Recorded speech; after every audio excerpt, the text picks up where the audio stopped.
Hello, and welcome to Chapter 4 of The Sands Beneath the Moon. This recording is part of an ongoing series focusing on a sorcerer's travels alongside a caravan of merchants. Walking the streets of Jannaba in the fading light of the afternoon, without his staff, was an experience Kyrus found to be rather disconcerting.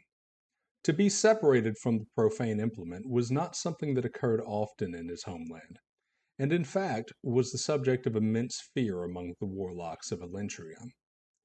Much of a sorcerer's ability to defend himself was drawn from his staff, carved from a great tree defiled and imbued with unnatural powers by rituals and incantations best not spoken of in the more gentle lands. Without the gnarled and twisted branch close at hand, Kyrus, though not defenseless, felt as if he was walking through a den of wolves, while he passed suspicious faces, hostile glares, and unfriendly mutterings of dusky-skinned strangers who seemed to flank him on both sides of the street. For the first time he felt thankful for the presence of Vargas. The older Northman's great size and sharp eyes seemed to help dissuade the local rabble from bold action, and unfriendly eyes quickly diverted their interest away from the sorcerer when met with the aging warrior's savage gaze and wolfish grin. It had been a full day since the caravan had arrived in the city, and it was thanks to the meddling of his employers that Cyrus found himself unarmed except for a single vial of blood, a concealed ceremonial dagger, and what relatively meager power the Elentrian could draw from his own corrupted essence in a pinch.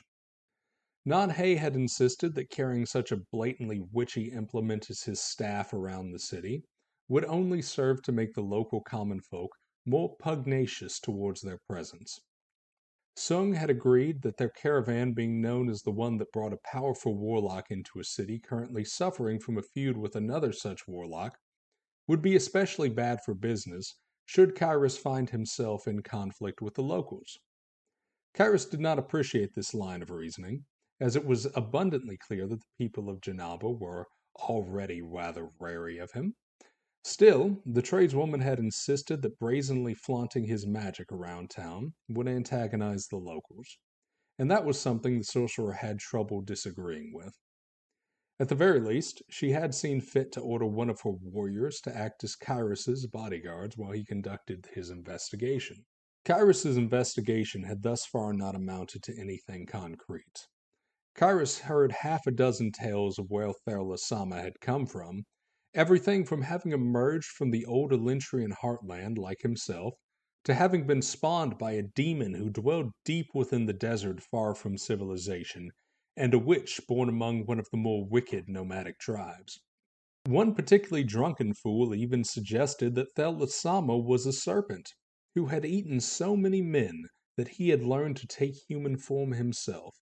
And even these wild tales Kyrus was only able to extract from the few people of Jannaba who were not too superstitious to speak with him at all.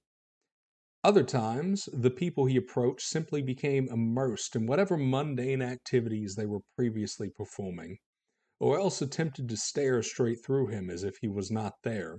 A few even threw salt at Kyrus, under the impression that would drive the warlock away. After those incidents, the laughter of the northern bodyguard accompanying the sorcerer did not improve his mood. Perhaps we should look into that rumor about the serpent.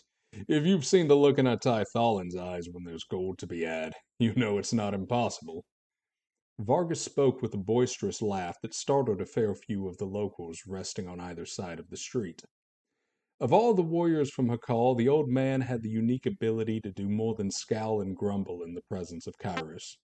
That was not to say he was friendly with the sorcerer, but having lived longer than most warriors, if still not long enough to lose his edge completely, Vargas had resolved that he had too little time left in this world for brooding. The old man always wore a smile.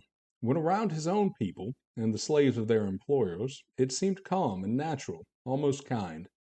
Yet when around Kyrus or strangers, it took on a bloodthirsty and eager edge just as intimidating as the scowl of his chief. Kyrus knew the warrior to be speaking in jest and shook his head. Exasperation was getting the better of him after a long day spent on a search that had not borne fruit. The warlock was at this point considering simply returning to the inn at which the caravan was staying, and perhaps using the vial of blood he had extracted from the beast in the desert to attempt a divination centered around the nature of Thelasama. But blood of such quality was a rare enough resource to make the sorcerer extraordinarily reluctant to expend it. Cyrus knew that Janaba must have more learned men, from whom he could expect more reliable information about the strange and hostile sorcerer waging war against the city. But the ways and workings of the city were so strange to the Elentrian that he could not be expected to deduce that such people would be found amid the priestly class, instead of the local shopkeepers and artisans, among which he had been searching. The people of Elentria were not people of faith, and from what little Cyrus knew of priests, he thought them to be the most superstitious and unreliable people in the whole of the world. It was obvious to the outsider that the city's rulers should be privy to at least some of the information he sought. Yet they were by design difficult to meet with, especially for one as suspicious as Cyrus. The thought had crossed the warlock's mind that it would be possible with his sorceries to gain an audience with the city's emir through less than official means. But that was likely to cause trouble for Non-Hay's attempts to gain a more legitimate audience. While the warlock was wrestling with this decision, a young man clad in white robes marked with strange symbols, which were the deep blue color so beloved of the people of Varsha, stepped in front of Cyrus and Vargas, offering the two a small yet polite bow. "I bring you tentative greetings from the esteemed moon reader Selim, master of the Lesser Tower of the Southern Moon. He bid me to find the foreign sorcerer asking after Thelasama and extend his invitation to meet him at his tower above our city's common residences. He believes that you can be of assistance to our most beloved goddess, and that he might be of assistance to you in turn." The young man, who carried with him the heavy smell of incense, was of darker skin than most residents of Janaba, and though polite, appeared nervous standing before the towering old warrior from the north and the twisted warlock from a land most of the world preferred to forget. Cyrus made note that, like the woman he had rescued 2 days prior, the man avoided giving his own name. The warlock pondered vaguely if he too had origins from one of the nomadic tribes of the desert. Neither Cyrus nor Vargas knew precisely what a moon reader was, but the fact that someone was seeking Cyrus out with the intention to discuss Thelasama was encouraging in and of itself. Yet still, Cyrus could not disregard the ritualistic look of the young man's garments, marked with symbols strange to the eyes of an Elentrian. Even with the sorcerer's limited knowledge of religion, he suspected the young man must be a priest of some kind. Rumors in Elentria held that sorcerers outside of the old heartland were often put to the stake by such men. Cyrus was cautious and bore a clear tone of apprehension in his voice when he asked the darker-skinned young man, "You are a priest, I take it. Is it not against the laws of your goddess to conspire with sorcerers and warlocks? And this moon reader, am I to assume he is some other breed of cleric?"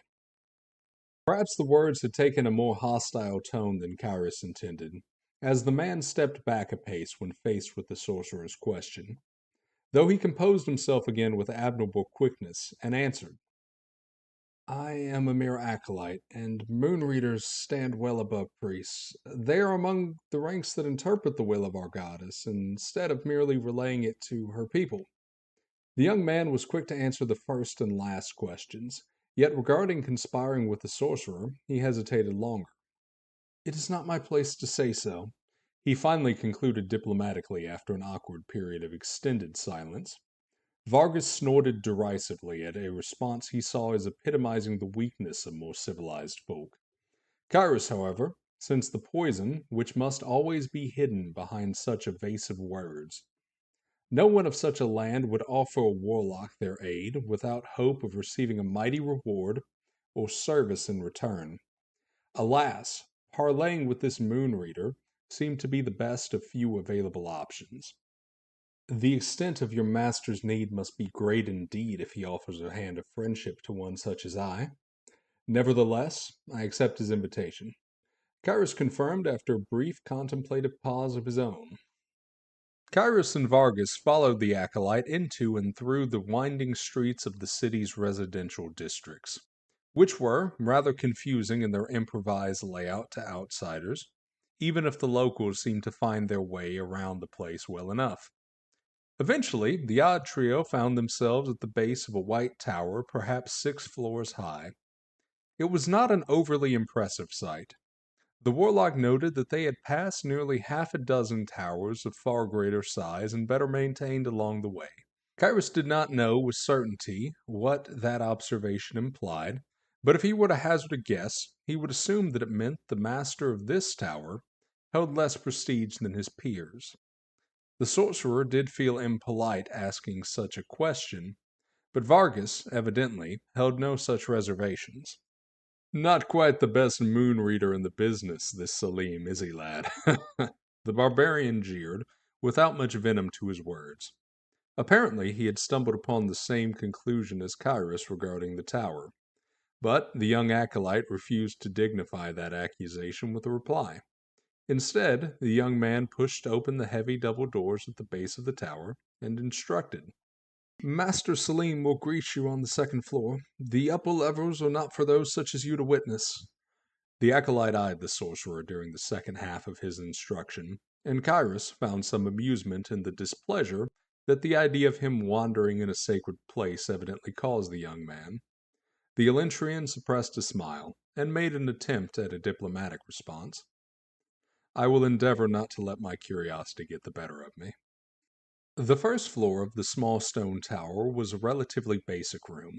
Nearly empty aside from ornate wall hangings, a single closed door, which was on the left side of the room when one entered through the exterior doors, and a bored-looking guardsman sitting in one of a few wooden chairs by the stairway. The guard, who had been lounging when they entered, suddenly straightened his posture and grew uneasy at the sight of Cyrus. There was a tense moment where his hand seemed to drift unconsciously towards the haft of his polearm leaned against the wall next to him.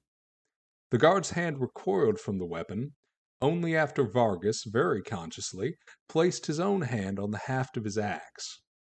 The guard, reluctantly, motioned for them to go ahead up the stairwell, where his master awaited them. As they ascended the stairs, Cyrus could again smell incense, though this scent was lighter and more tasteful than that which had accompanied the acolyte who had fetched them. The second floor was much better furnished than the first. There were no doors to the left or the right upon entry. Instead, it was a single large room, with an altar to the goddess of the moon on the far end, above which engravings on the walls depicted the most sacred and revered lunar phases. What struck the Elentrian as strange about this evident place of worship was the fact that instead of a more formal seating arrangement before the altar, the room possessed an array of silk cushions and low tables for lounging. Seated upon one of these abundant cushions in the room was a man who appeared to be somewhere between 50 to 60 years of age. His brown skin was lighter and paler than most residents of Janaba, or at least less weathered by the sun, a consequence of an easy life, where scholarly work was conducted by moonlight instead of enduring manual labor in the heat of the day. The consequences of this gentle life extended to the man's build, which was slender and neither malnourished nor possessed of lean and wiry strength. His face, though fixed in a grim expression, had an aristocratic bearing. "I should begin by welcoming you to this hallowed place. Yet I feel it would be best if you did not feel too comfortable here. It is not lightly that I invite a witch and a foreign slayer of men to my tower." Selim spoke in a tone that was reminiscent of a jest, even though he was not joking. His voice was calm and level, but bore the slightest edge of hostility that he could not manage to hide. As for Cyrus, the sorcerer took no offense. He had come here on business, not to play at niceties. "If your goal was to avoid making me feel too comfortable here, you have succeeded admirably. But as I understand it, you summoned us here to speak of Thellasama. What can you tell me of the sorcerer, and, pray tell, what would you ask of me in return for sharing it?" Cyrus did not claim a place to sit, as he noted the Northman stood more alert than usual, almost looking uneasy. While Cyrus was not exactly fond of the warriors from Akal, he did at least trust their instincts, honed as the blade of a razor by the land from whence they hailed. The sorcerer's query was met with a grim smile from the moon reader, Selim, who took a deep, bracing breath before proceeding. I suppose I can start by telling you he is not as old as many think. For when he was born, I was the acolyte who pronounced Varsha's blessing upon him. While the priest spoke, Vargas seemed to shift towards the door and crane his neck as if listening in the wake of a faint sound only he had heard. If Selim had noticed what the warrior was doing, he did not seem to place any importance behind it. In contrast, Kyrus, who heeded the doings of the warrior, moved his left hand to rest a little closer to the pocket in his robes which contained his dagger and the vial of blood. What Selim had instead taken note of was a brief look of curiosity apparent on the warlock's face when he mentioned Varsha's blessing. Thus he pressed on. It's something we do here for every newborn child. An acolyte offers a prayer over the babe, appropriately related to what the moon reader interpreted from the heavens the night before. Usually, these are repetitive and not particularly memorable. But during the night of Thellasama's birth, a poison star wreathed in emerald fire crashed into the desert, where it caused those of the nomadic tribes with the poor fortune to encounter it to be stricken with illness. At the time, I was no moon reader, but I knew an ill omen when I saw one, and so I resolved to keep an eye on the child born beneath a murderous sky. Despite what many rumors say, he was born in our city, not in the harsh sands or the elder lands from whence you yourself have come, warlock. What is more, I have been given reason to suspect that far from being a hermit, he still holds stronger ties with this city than anyone here would care to admit. As Selim spoke, the smell of incense again grew intrusive, as it was on Kyrus's walk to the tower. The moon reader paused his speech and glanced towards the young man who had just entered through the stairway. Acolyte Idris, I am afraid I must ask that you hold whatever's on your mind for a later date, and be gone from this room. Our discussion is of a private nature, and Selim's stern and commanding request that the young man take his leave was cut off when Acolyte Idris closed the door to the stairway behind him and locked the heavy bolt. His face had seemed stoic when he entered, but slowly moved to form a small, none too pleasant smile. I am sorry to inform you, Moonreader, that you have met your untimely demise at the hands of your disreputable guest. Fear not, you old fool. They will meet justice soon enough. Selim did not seem to register what his acolyte was saying to him. He was so unsettled by the sadistic and malicious gleam in the young man's eyes and by his gloating tone that he barely noticed when Idris's skin began to crawl and strain as if something from within was pushing out in multiple directions to grotesque effect. Kyrus had no trouble understanding the creature's intent, or its nature for that matter.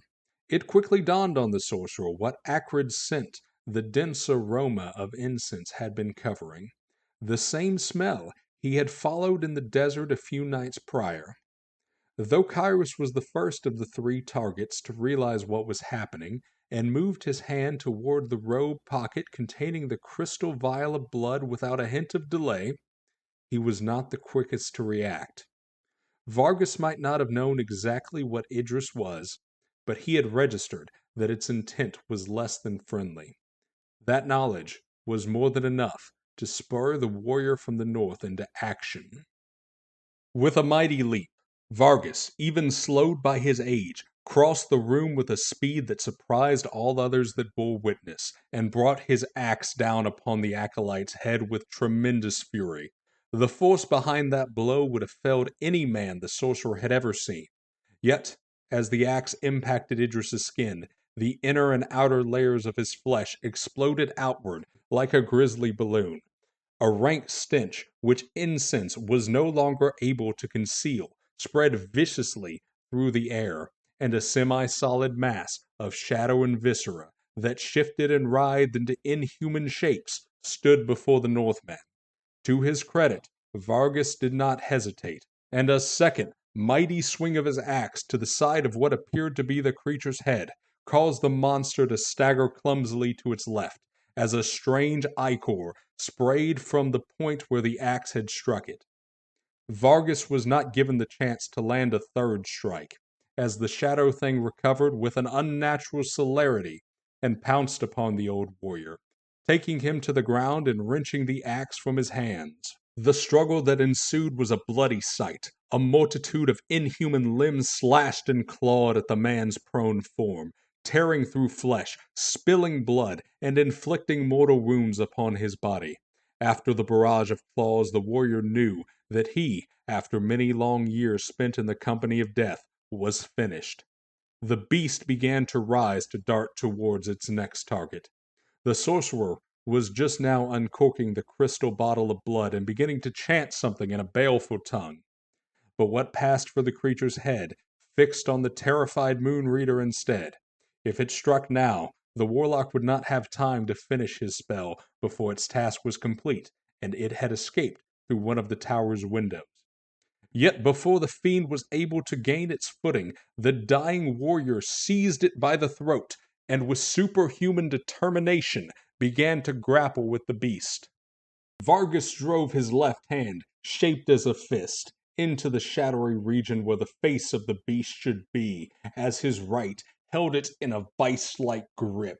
He could not know if he was truly hurting it, or if his efforts were futile, as the creature responded with fierce aggression, rending his flesh in new and more painful ways with each swipe of its horrible, ever-changing appendages, which now seemed barbed and particularly vicious.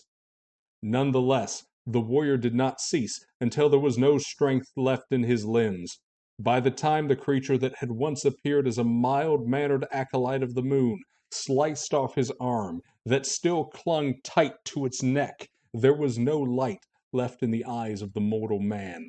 No sooner had the beast raised its head of shifting, solid shadows than the sorcerer finished his spell. Scarlet tendrils shot from the sorcerer's crystal bottle and ensnared the shadow thing, which thrashed and shrieked against its bonds to no avail.